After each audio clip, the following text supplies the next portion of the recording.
తెలంగాణ ప్రజా పాలన దినోత్సవం సందర్భంగా జిల్లా కేంద్రంలోని సమీకృత జిల్లా అధికారుల సమన్వయ కార్యాలయ సముదాయంలో ఈ రోజు జరిగిన వేడుకల్లో ముఖ్య అతిథిగా పాల్గొని జాతీయ జెండాను ఆవిష్కరించిన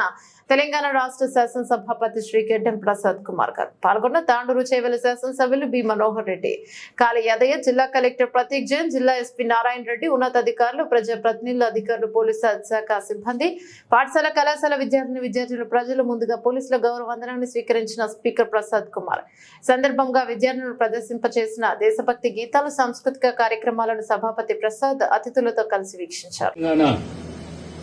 ప్రజాపాలన దినోత్సవం జరుపుకుంటున్న శుభ సందర్భంగా రాచరిక వ్యవస్థ నుండి ప్రజాస్వామ్య వ్యవస్థ అభివృద్ధికి నాంది పలికిన అమరులైన తెలంగాణ సాయుధ రైతాంగ పోరాట యోధులకు మరియు స్వాతంత్ర సమరయోధులందరికీ నా నివాళులు. సెప్టెంబర్ 17 తెలంగాణ రాష్ట్ర చరిత్రలో కీలకమైన రోజు. తెలంగాణ ప్రాంతం భారతదేశంలో విలీనమై నేటికి 76 సంవత్సరాలు పూర్తి చేసుకుని 77వ సంవత్సరంలోకి అడుగుడుతున్న శుభ సందర్భంగా హాజరైన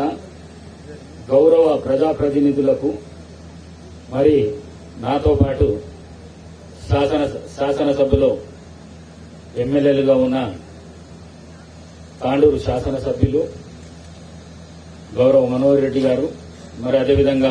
చేవెళ్ల శాసనసభ్యులు గౌరవ కాళీ యాదయ్య గారు, వారితో పాటు ప్రజాప్రతినిధులు, జిల్లా న్యాయమూర్తులు, అధికారులు, జిల్లా కలెక్టర్ గారు, జిల్లా ఎస్పీ గారు, అనధికారులు, పాత్రికేయులు, ఉద్యమకారులు, జిల్లా కళాకారులు, కార్మిక, కర్షక, విద్యార్థులకు, జిల్లా ప్రజలందరికీ ఈ సందర్భంగా నా యొక్క శుభాకాంక్షలు.